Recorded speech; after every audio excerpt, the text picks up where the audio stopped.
It's a piece story, please.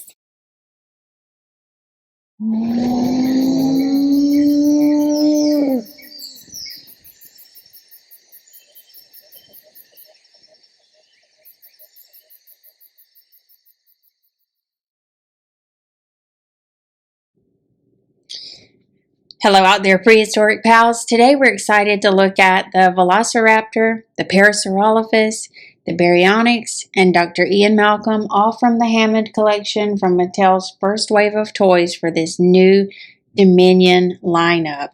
We're super excited. The boxes we have selected are from some of the movies thus far. We have obviously Dr. Malcolm from the original JP1, and then this Parasaurolophus is from the Lost World. How about the other two?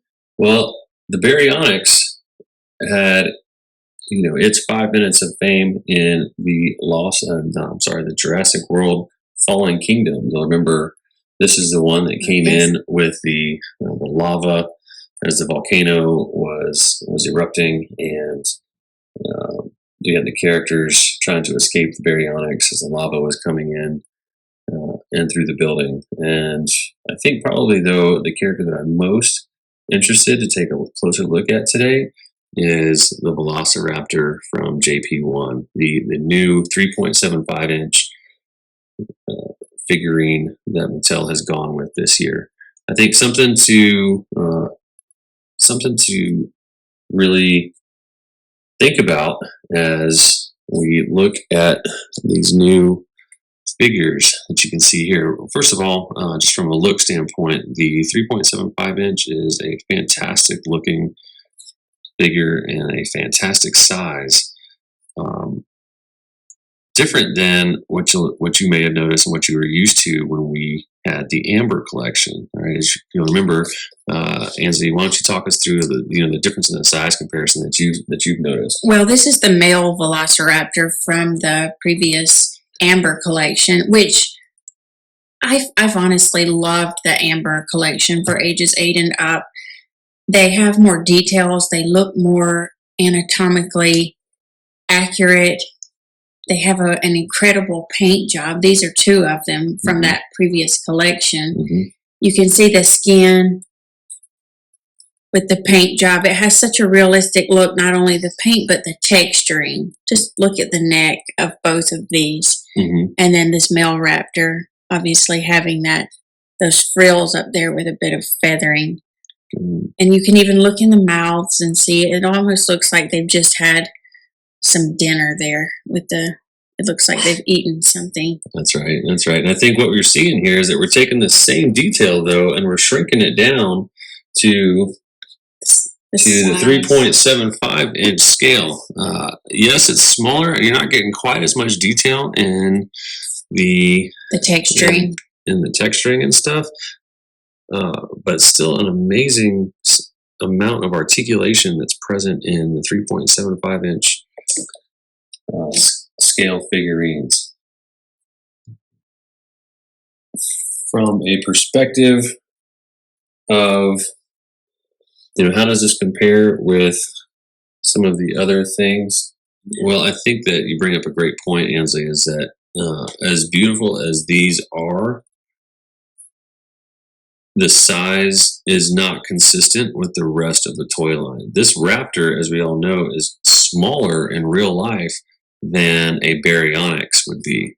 However, when you compare this animal to the Baryonyx, and once we get it out of the packaging, I think you'll notice that the previous Amber collection had much larger figures, and that it was just an inconsistency with the scale. For the scale across the toy line. Okay, the Amber collection kind of had some difficulty sort of standing up by itself, which is why you had those mounts, which were amazing to actually pose the animals on a shelf or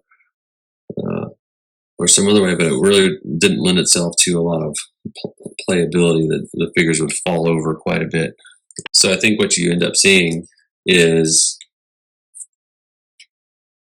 well, very well done, a well painted, well crafted toy it's an inconsistency, and it kind of makes for some odd playing if you are mixing the two toy lines together, the main line versus the Amber collection. Well, they have come and they have decided to fix that in this new line, and I think if you had any doubt about the sizing, I think it becomes extremely apparent when you take a look at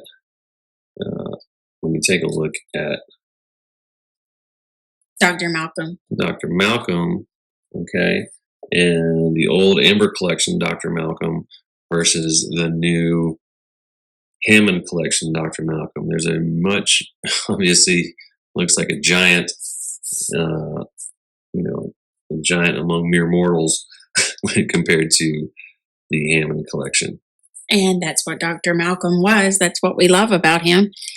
I think that rather than having to fix it, though, there were maybe different intentions for these two different toy lines. I think that Mattel with the Amber collection maybe wanted to give collectors something they could pose and display maybe in their room.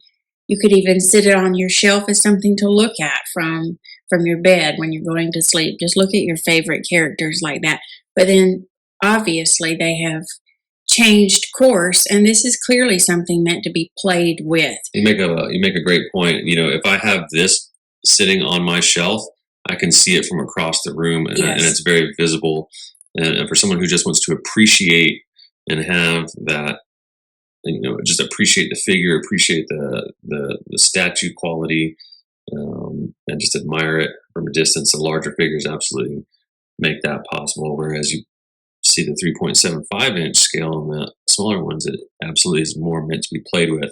This scale is 3.75 inch. This is a common size across a lot of different toy lines, even all the way back to the Star Wars figures in the late 70s. Those, when those first came out, those are 3.75 That's inch. a very good point. G.I. Joe, when they came out, 3.75 inch. So this is a very standard size of toy for a human figure. So if you want to take this, if you want to put Ian Malcolm into a vehicle from another toy line, just to sort of mix it up with your imagination, this size character will fit in the other toys that are even designed for different imaginative series, different movies, different play sets. Whereas the larger one here, if you want Ian Malcolm to do anything other than interact with other Amber collection figures, you're kind of out of luck. Or you right? can take out your Duplo Legos and make him a house.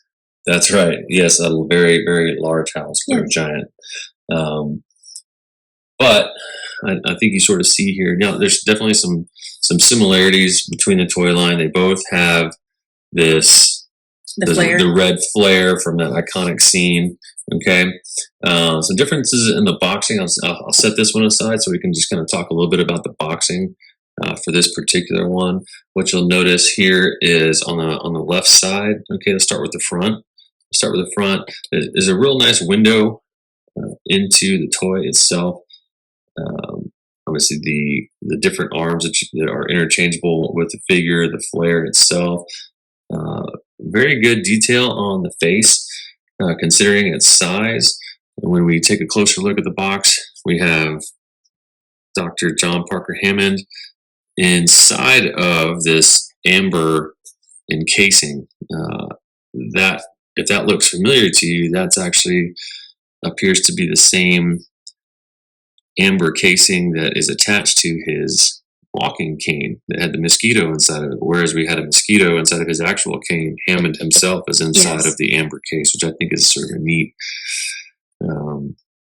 I don't know if it's considered was a good choice. a homage or just an allusion to all of the mysteries that Hammond himself kind of brought forward with this whole idea. Such a visionary, and he obviously looks a bit to me like he's in a snow globe or even a light bulb, because his ideas were not always realistic at all, but that's something that you have to appreciate about him as a person from these stories. That's right. And there would be none of this without this man. That's right.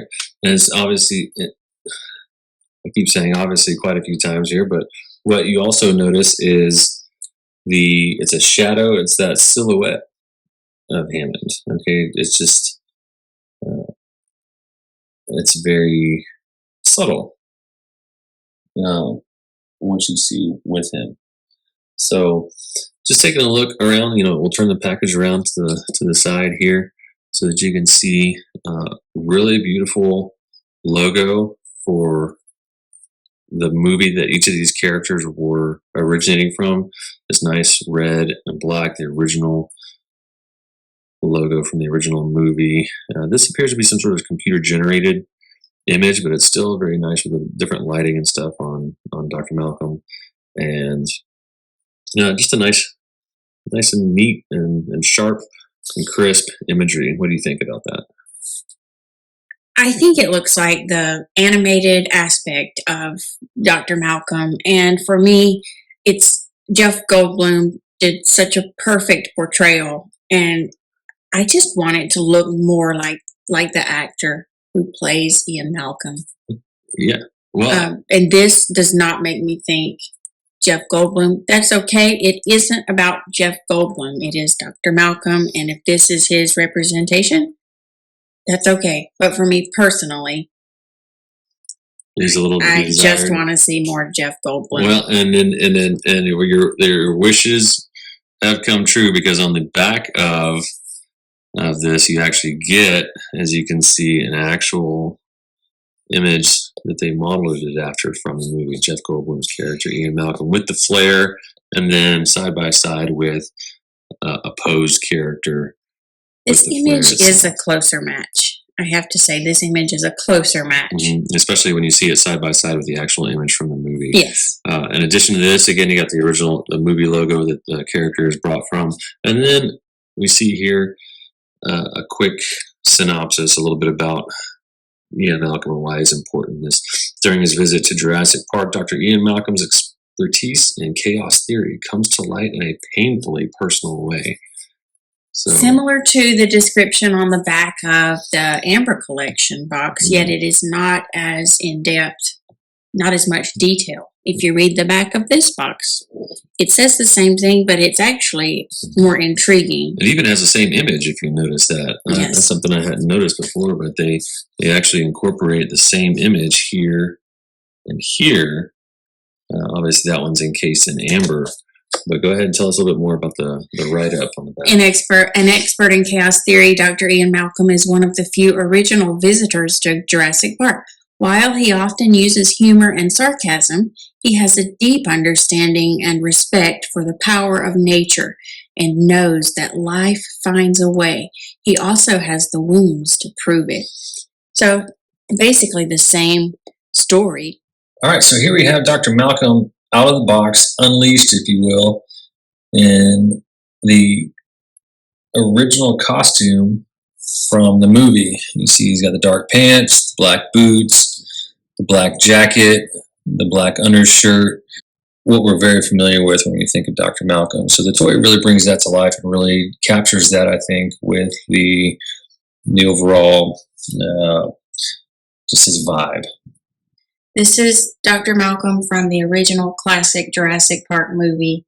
He has the glasses that are that rectangle lens, black frames. He has the black leather jacket, black leather pants, black leather shoes, and his hair is, there's some waves and curls to it. Sort of tousled. It is. It shows in this toy too.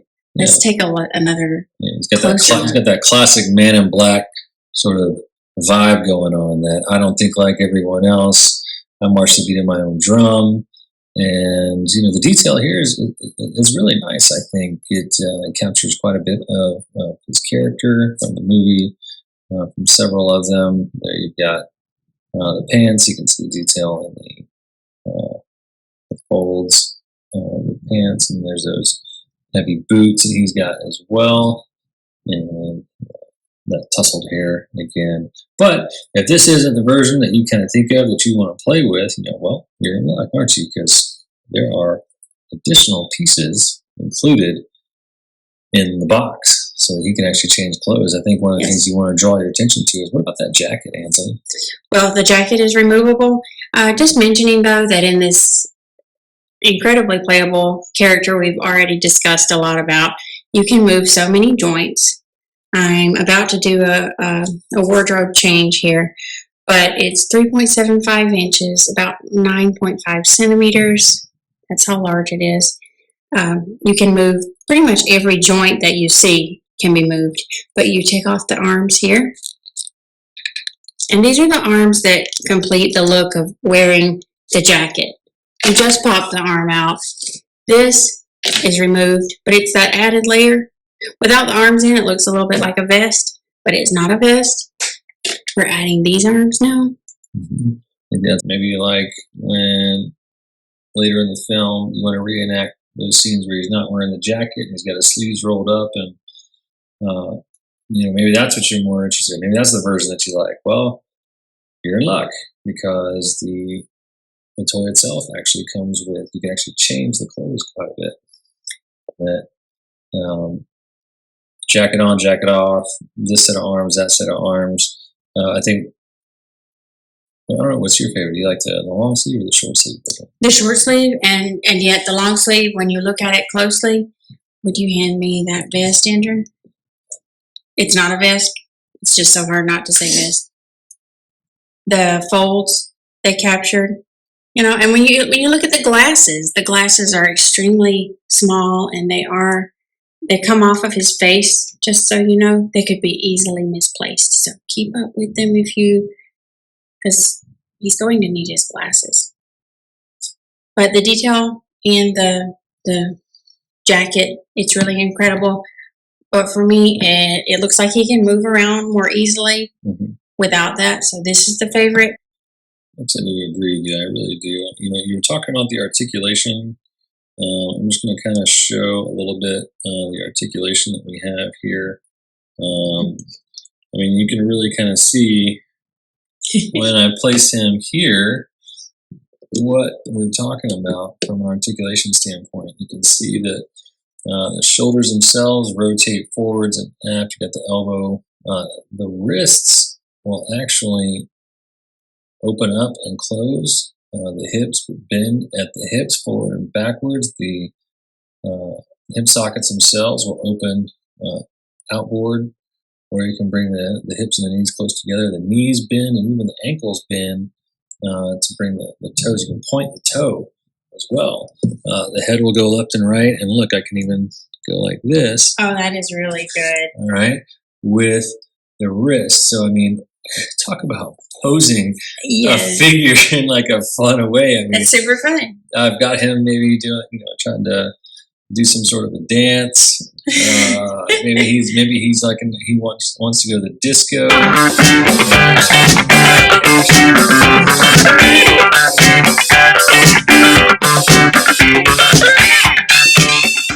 So here's Ian Malcolm. Okay, you can see the sculpting of the face, pretty close. I'm not gonna lie, I'm a pretty big fan of the sculpting. A lot of work went into that. But on the side of the face, about where the temple is, in between the eye and the ear, you see the notch in his head on the right and on the left. Those are meant to keep the glasses that come with the figure in place. Now, Ansley's got to use tweezers.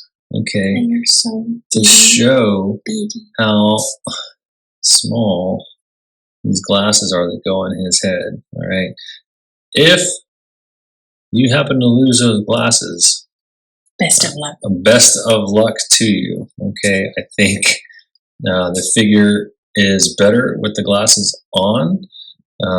You can see here, just from the size of them, that once you take them off, put them, if you're going to play with the character without the glasses on and you take them off, put them somewhere that you know that you can find them again, because they're small. All right, so here we are taking a closer look at the Velociraptor from JP1, and really a beautiful looking Velociraptor. On the left is the new Hammond collection, and on the right you see how it contrasts with the Amber collection. Clearly a size differential, and You're saying there's not a whole lot of a difference in the actual quality of the figures themselves. A pretty true a match of the tone on each of these from the original Amber collection to now the Hammond collection that you can see here. If I sort of set these to the left so that they're facing each other, there's a very good matching quality from each of these from one to the other. This one seems to be just a slightly bit darker, but still a fantastic representation. Looking at, if you would, we'll kind of show the camera the color on the back, if you wouldn't mind grabbing the other one. That tail could be turned a bit too, because that's the underside of the tail That's right. and it is the same material used on the skin. This is the clever girl.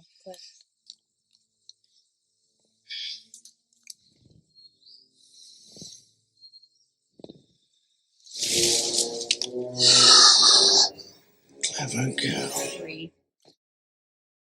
She has those piercing green eyes, and she also shows up in another toy from the Dominion, and it's a different material used. That's right. And so, just to show you those green eyes that she was talking about, take a good look at that.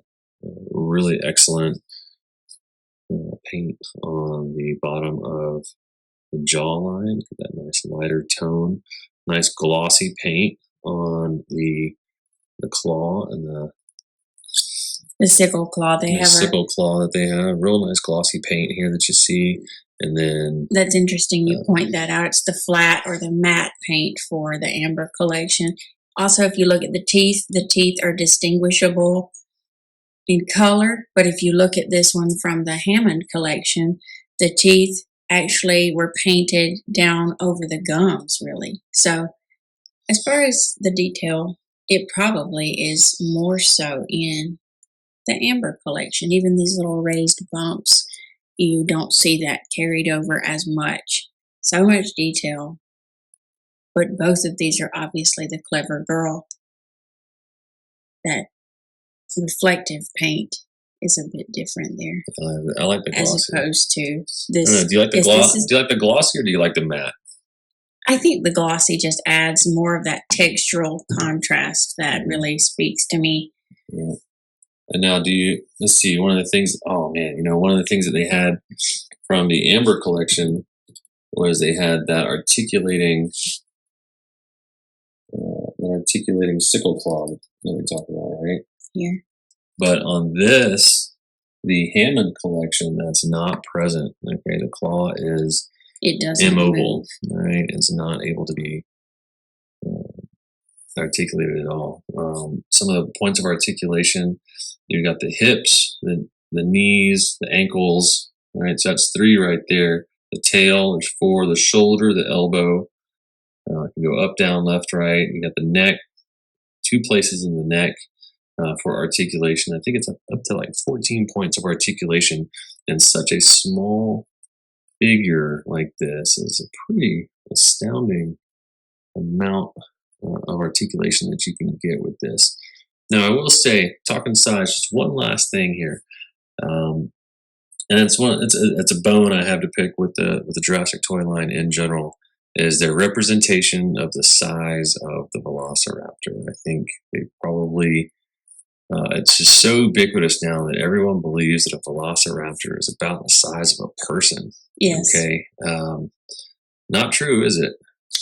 It's not. They based that Velociraptor on the Deinonychus, but they didn't like the name of that animal as much. But it's inaccurate. And they also, with the exception of that male Velociraptor, also an Amber collection, they gave some feathers to this animal, and he's especially large. Yet, typically, they do not show feathers, and paleontologists have found that a Velociraptor had feathers. Likely had feathers. I think so. When we talk about the size of an actual Velociraptor, a lot of people compare it to the size of a large turkey. Okay, so I'm just going to bring the Amber collection Ian Malcolm back up onto the screen so you can see about how big they how big that they initially gave, how big they initially made the Velociraptor in relation to the human. So you can see here, and it's very obvious, even from the movie, that the Velociraptor almost, was a larger animal than a human being. Yes. But I think, kind of interesting, if you wouldn't mind removing the Velociraptor, and I'll replace it with, so what we have here is we have a Hammond collection Velociraptor with an Amber collection human figure. And in real life, this is closer to the scale that a Velociraptor would be to an actual human being, isn't it? It is. And these would both be must-haves. If you ask me, for playing and creating some scenarios with a realistic storyline, this would be incredible to own. It's also part of the Hammond collection, not really recommended for children under the age of 8. However, in my opinion, this would be totally a hit with kids that age. Yeah, I agree. There's nothing that would come detached. Mhm. It's very safe. It's not something that could be swallowed in its entirety. It would be a great gift. Yeah, there's not a whole lot of parts and pieces and stuff. Obviously, when we were looking at the Amber collection, you get the little interchangeable hands and the radio and stuff. I mean, these sorts of things could be accidentally swallowed, easily lost, or whatnot. The But smaller pieces, absolutely. I think, when we're just talking about the scale of these pieces, keep in mind, folks, that a real Velociraptor, when it was alive, was closer in scale to this size as it relates to the size of a human.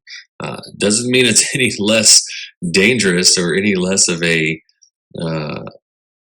Intelligent, cunning predator. yes, very, very effective predator, and certainly not to be trifled with. And it's a pack hunter. So Mhm. it makes sense that those creatures are not going to be the most enormous on the planet. Mhm. They hunt in packs. Mm-hmm.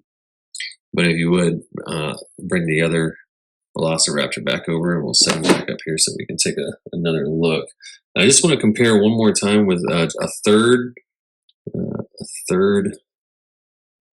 rendition of rendition Clever of Girl. the Velociraptor that you'll be seeing in the toy line. So right now we've got on the table, we have two of the premium line. We've got the Velociraptor from the Amber collection and the Velociraptor from the Hammond collection. What I'm going to bring up and show you right now is actually the Velociraptor that comes with the Legacy collection kitchen encounter pack that has Lexi and Timmy. We all remember that scene where the two children were running from. Inside of that playset, you actually will find this Velociraptor, this rendition of the same Velociraptor. So, a couple of takeaways here from this as we compare it. Now, if I set it back here on the same line, you can actually see that it stands up well. The paint job is obviously the paint job isn't quite to the level of the other two, is it? Well, the most glaring is the absence of paint on those top claws. Mm-hmm, mm-hmm. And it's not the glossy finish. They did add gloss to the paint for the green eye. Mm-hmm. That's a standout. The skin is very textured. The arms they have a hang to them that looks very believable. And there's not that joint because you cannot move it past this point or past up here where it just rotates in the socket. But they did kudos to Mattel for this believable hang of the arms, but there's less articulation, less playability in the limbs of this representation, and there is a different quality to the skin. I think I'm going to have to go out and buy some more of these to because it was a pack hunter, and in the original movie they had this. I think this is going to be my go-to Velociraptor moving forward, since it now is scaled with the rest of the toys. That one is I- exceptional. I think when it comes to actually getting it and playing and being able to maneuver stuff, this is just head and shoulders, literally above and beyond any other Velociraptor that they have at this size. I take a closer look at another. This is a Velociraptor blue from the previous toy line. Okay, you can see that how it compares in size. That's Velociraptor blue. Again, there's no paint on the toenails or the claws. There's really only the shoulders move up and down, the legs move back and forth, and the jaw moves, and the tail might be able to be rotated just a little bit. So even when we talk about, Blue is such a popular character, that's great and all, but there's really kind of a limited amount of what you can do other than to just pose Blue and just kind of sit him up there and look cool. Whereas with this one, look at all that. The elbows, the shoulders, okay, That up one is and embossed down, home. up and down. The claw, down here at the ankle can move, right? I can move the ankle. You can see that the ankle itself will move up and down. That's Then- not so here. Right, the knee can be rotated, in and out. All right, in and out. Same thing down here. The ankle and the knee can move not just in and out, but a little bit forward and aft. The hip can go in and out, okay, and fore and aft. The neck can be at the base, can be rotated. At the base, it can be rotated again up top, and then the mouth can be closed, and then the tail. Not only can the tail be moved, but I can actually kind of pose this tail in different ways. Look, you can put the tail, you can see how I kind of bent it this way, and now just with just a little bit of pressure, I can bend it that way. That's exceptional tail. playability. None of that is possible in, if you need to work on balancing the toy at all, just like a tail would be used in real life. I can move the tail up a little bit, lean it over some, move the hips, and then boom, now I've got a new pose that I've just made with this raptor. None of that is possible. This, and you can sort of see there, none of that is possible, with some of these older ones. And even with another one from the new series, another thing that you can see here, definitely the same scale, okay, as the older ones. All right, a little bit thicker of a body on the new ones. But as we continue to place these in, I think it becomes just I'm still gonna, don't get me wrong, I'm still gonna collect all the other ones too, but this one is gonna be That one's a winner for creating stories of a pack That's right. event. That's right. I have to point out, though, and give some kudos to this one. This one is the one from that kitchen encounter pack with Lex and Tim. You can look at the arms, you can look at the position of all the features of this animal and see that it goes with that story. This is just like that moment when this creature looks through that round window of the kitchen. And if you bring back Velociraptor Blue over there from the previous toys, you can look at the stance. This is when Blue is getting ready to attack. So it's just part of storytelling. And you can see the difference in the positioning of the top Okay, yes, it's the fingers there. the sort of at rest versus the This is attack mode. claws out. Sure. You create the story here from the position of the tail and everything, which is incredible playability. Mm-hmm. But that doesn't change the fact that it's also incredible that a toy company told a story already. This is when you want to reenact something that needs that stance. But the great thing about these is that you create the stance and you have the power to do all of these movements, and you can even change the sickle claw. Well, if you have the larger one, as we said, this sickle claw doesn't move, but yet it's positioned upward for you, and it's always going to be up which is such a definitive characteristic of the Velociraptor, is that sickle claw. Yep. Totally agree. Totally agree. Oh, look at that. You can pose it. Wow. Like And that's awesome. like that. Is it? Yes. Like that is a cool way That's to incredible. look at it. It's like We if you got a shot of it's that. like if you do it We get a right, couple pics. if you do it right, it can stand on one leg on its own without a stand.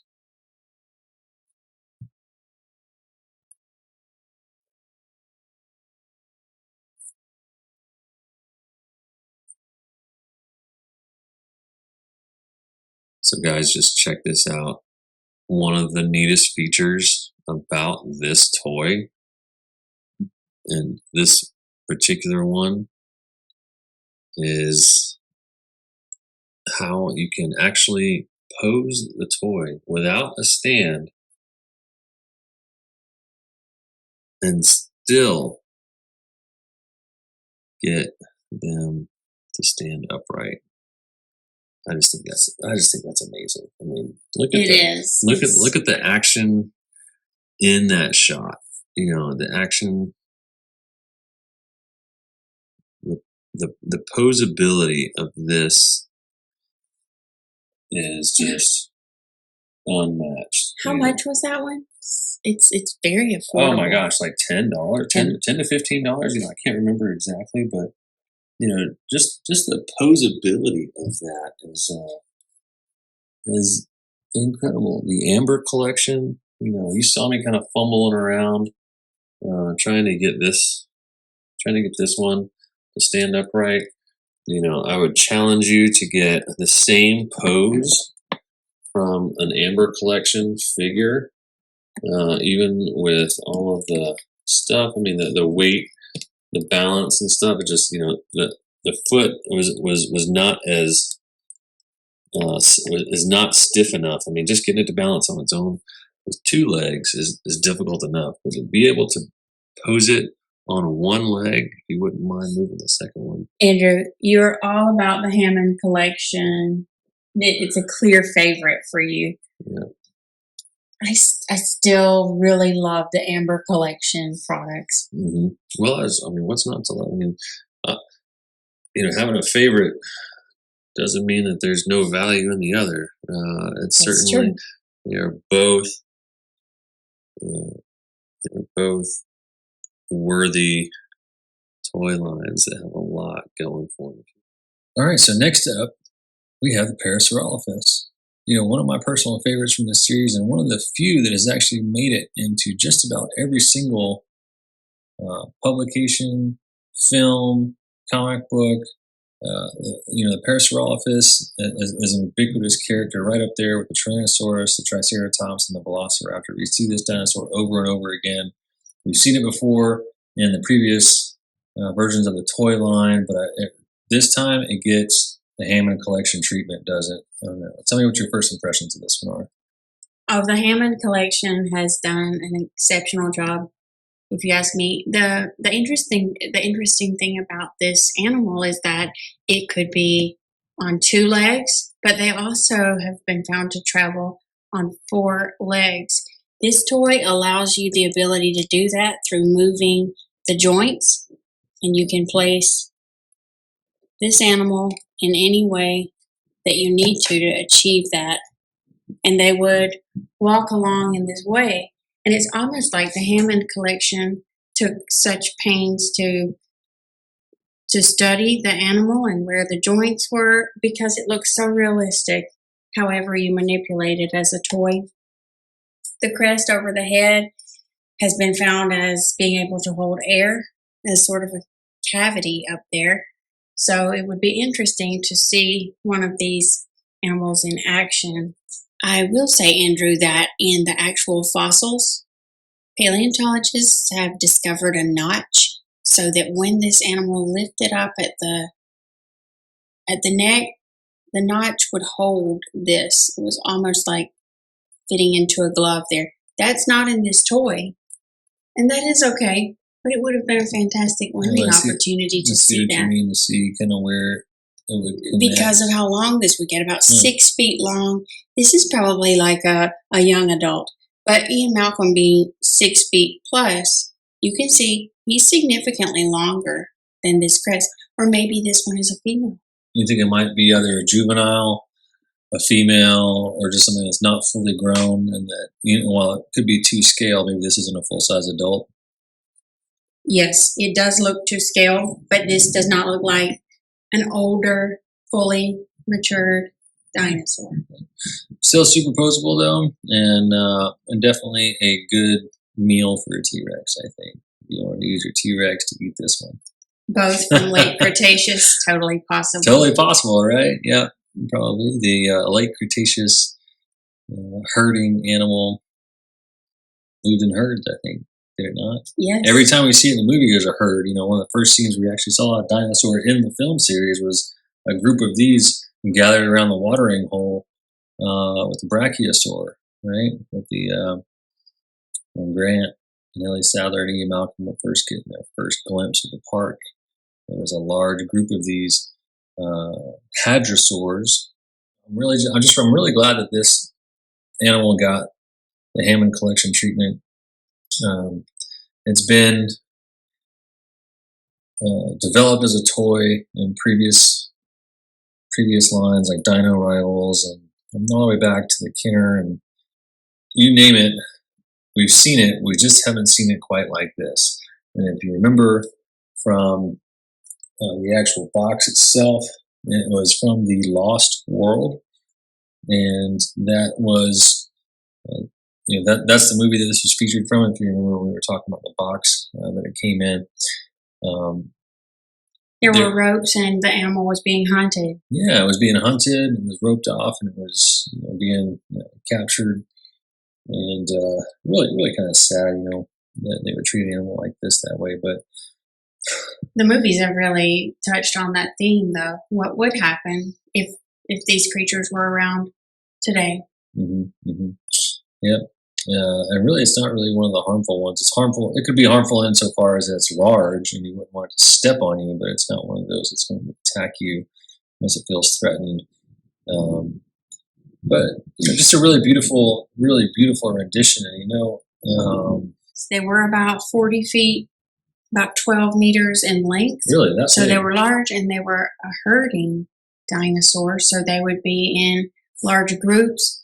They were faster than you would think. They're known as one of the duck-billed or hadrosaur dinosaurs. They're one of the bird-hipped.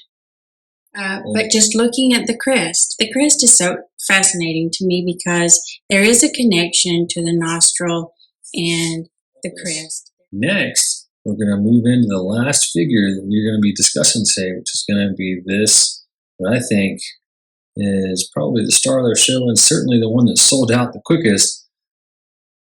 Baryonyx. And both of these were so fast, weren't they? Because we really wanted one. They were both sold out. I agree with you, though, that Baryonyx is incredible. Let's get into it with this Hammond collection, Baryonyx. As lava rains down, the Baryonyx bursts into the bunker, forcing Claire Deering and Franklin Webb to make a narrow escape in every respect. The movie is Fallen Kingdom, as it shows on the packaging. This is actually, it's again, like we pointed out with Dr. Malcolm, this is an animated rendering of this creature, and you can see also that it's alluding to a toy because you see the joint of the neck, and you see the plastic nature of those teeth. What do you think, Ansley? Yes, we were excited, and it was with good reason. The incredible detailing of the skin, the paint, even the mouth, looking at the teeth, looking at the detailing here, no mistakes. It's perfection. It was worth the wait. I think it was too. And what you see here is, again, not only does the joints in the elbows, the shoulders, the wrists, the knees, the ankles, the hips, all of that is present just like in the others, but what you're seeing here is sort of a double jointed mouth and jaw. All right, you get a completely different view, a completely different look on the animal when its jaws are closed, and I can close it all the way, or it can have this sort of intermediate. And then watch as I take it to sort of its next stopping point. And is that all? Nope. But wait, there's more as this continues to open all the way. I mean, what an incredible opening. And we got almost a 90-degree angle there as far as the jaw opening its mouth. I mean, I can't imagine what. I mean, this thing could have grabbed a hold of just about anything. But as you know, I mean, in the real world, when this thing was hunting and in its own environment, what was its main diet? I think it was mostly seafood, wasn't it? You know, it's one of the few dinosaurs to have been found to eat aquatic animals, and it also has been found to eat the iguanodon. But as we know about dinosaurs, they were land-dwelling animals. They were not flying animals, and they were not the aquatic swimming animals like a plesiosaurus or the mosasaurus. Mm-hmm. They were on the land, but this animal could swim. And just looking at the skin and just the theropod shape, honestly, it's such an intriguing fact about this animal because you would look at it, and for me anyway, it's not so obviously a swimming animal, but paleontologists have found that they swam. I think that, you're probably going to end up, I think Baryonyx probably ate whatever it wanted to. Now, it was built for both. I mean, if it wanted to go off and eat a smaller theropod or one of the hadrosaurs, or if it wanted to dip its nose in the water and get itself, a little bite of prehistoric fish. I mean, it was built for all of it. The long snout and a very interesting tooth line and jaw line here, which is clearly meant to actually snatch and grab. Look at that pattern. And hold on to something. You could just kind of imagine the Baryonyx holding its head above the water, waiting for a fish to pass by, or just dart into the water, snap up a fish, swallow it whole, lean its neck back, and just down the gullet it goes. The length of the snout alone is great for fishing and catching fish. Speaking of prehistoric, though, what about the paint job? And for me, the fascinating thing about this color choice is how modern. It looks really modern. You've got this modern gray. It looks like concrete as soon as it was poured. Sure, yeah. And then you have like an obvious border around this really modern charcoal color. Uh-huh. And it has amber colored. The whole of the visible eye is amber colored. And then it's almost like water landed there. And it's glistening in the sun. With that beautiful blue. Wonderful details to notice about that. The amber eyes. And yes, it's very, very distinctive color combination, which doesn't look unnatural, but somehow has.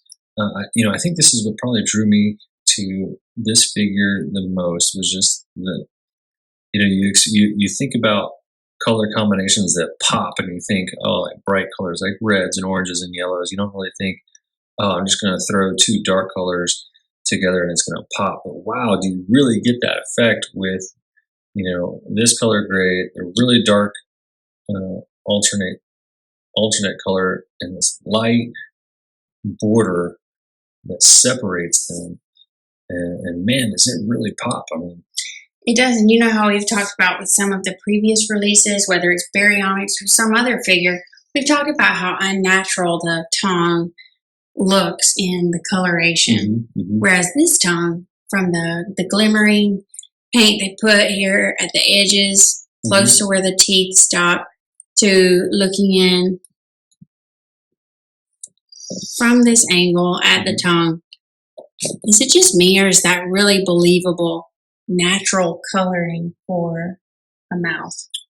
Well, it sure is. The natural coloring, natural movement. Just look at how you can get the hips to move a little bit out, so it can kind of lean from one side to the next. Like I'm going to kind of lean this from one side to the That next, is like super that. cool. I mean, look how this thing can lean from far left. It's upright. I'm not even holding it up. I mean, let's move it to the other side now. I mean, look at the articulation here in this Baryonyx. I can kind of You're pose really it. good at that. And just look at that. I mean, everywhere it goes, I can turn it on the tips. Oh, let's close the mouth. Move it to the left like this. Let's see if it stays. Oh, look, it stays up like that as well. I mean, you talk about a toy that you can play with and put it in any sort of position that you want to in relation to any of the other figures. I mean, you've got everything that you could ever want from a posable dinosaur figure here. This one's a standout. It really, really is. I mean, we talked earlier when we emphasized about how the Velociraptor could balance on one foot and have it's just that sense of movement and still life. Okay, I think you can get that movement and still life with this one as well. Let's kind of take it up onto its hind legs and kind of straighten its knee a little bit and kind of lean it over. And let's see if we can get this one to balance. And I bet you There you go. And there you go. We've got it balancing again on one leg, all right? And just to prove it to you here, I'm going to bring the hip back here because look how far back this hip can go. I'm talking way back here. The knee can See go. the joints in the toy. Look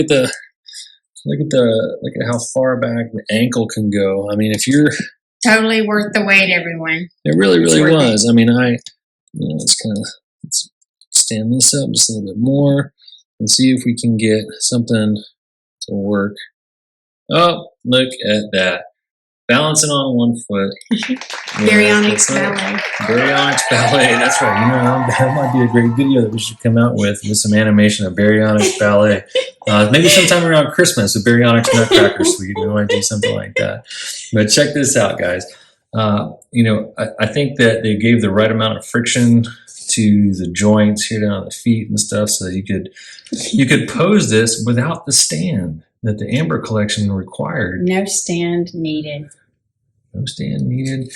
And, just a fantastic toy. Just really, really fantastic.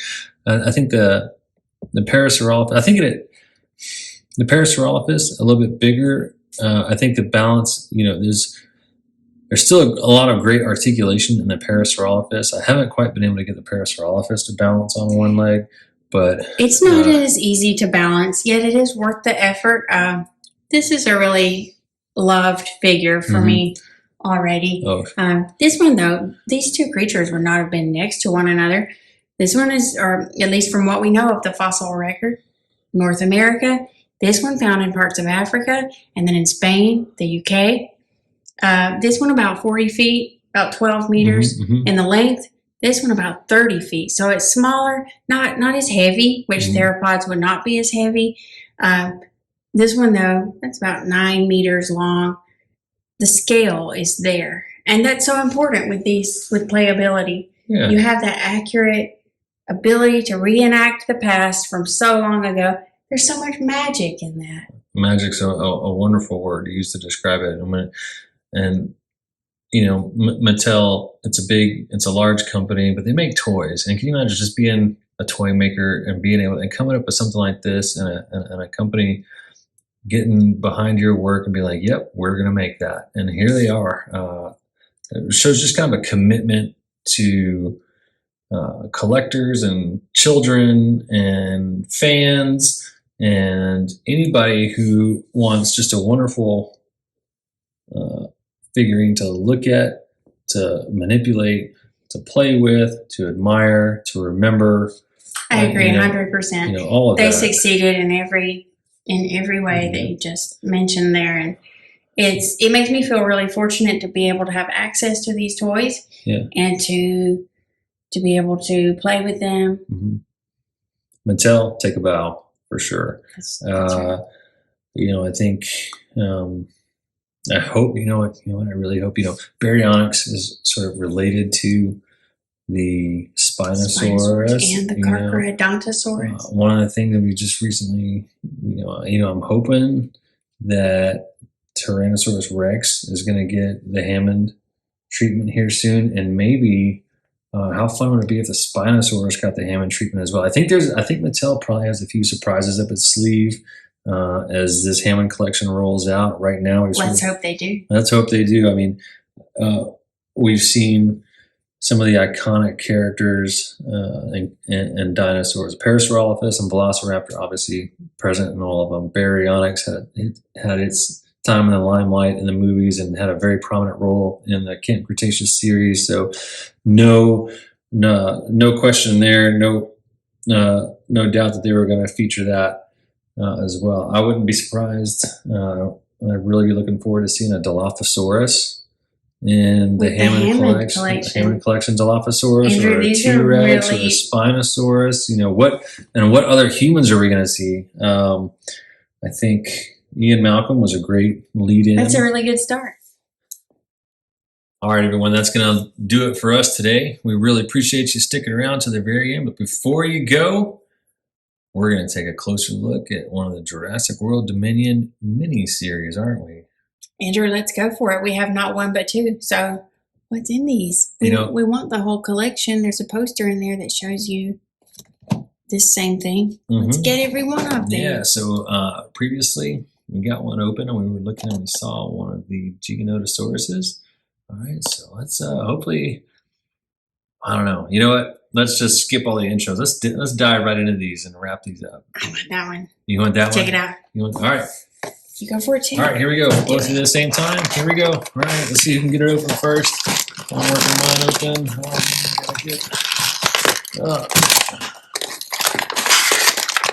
And you got. Check it out. A Baryonyx. Is that a Baryonyx? Yes. Yes, it is the Baryonyx. One for you. You got a 2-pack. Look at. Now I got a 2-pack also. Is that iguanodon? Is it an iguanodon? I can't tell. No, let's see. Oh, look at what I got. Quetzalcoatlus and the Gallimimus. Look at that. Last thing I'll say about what Mattel's doing, it doesn't really matter what size of figure that Mattel is working on nowadays. They have got it figured out. They know what they're doing, and the detail is there in every single one of them. Check this out. Super fun. We have got a Quetzalcoatlus. It fits in the palm of my hand. Okay, you can see it fits in the palm of my hand, and it has. Does the mouth open? It has shoulder and wing joints that flap. And it looks like the mouth is already a little bit open. He doesn't do anything. It's not going to open any more than that. That's okay. But look at that, how I can pose the wings in a downward pose, or I can pose them in an upward pose. This is a good one too. How fun is that, y'all? I checked the list. Super cool. That is iguanodon. Iguanodon. You can see that thumb, maybe a little bit. Yeah, we'll have to take our little checklist that comes in with each box and check those off. Hopefully, the other one I want to see, they got Therizinosaurus, Stegosaurus, Tyrannosaurus Rex, Yangtzeanosaurus, Gallimimus, Giganotosaurus, Atrociraptor, Velociraptor Blue, Quetzalcoatlus, got it. Iguanodon, got it. What is that? Lystrosaurus. Lystrosaurus. Triceratops and Pteranodon. We can do this. Baryonyx, Triceratops, and Pteranodon. Yay. All right. Bye for now, everyone. Thanks Thanks so for- much fun. Thanks for joining us. We'll see you next time. Signing off.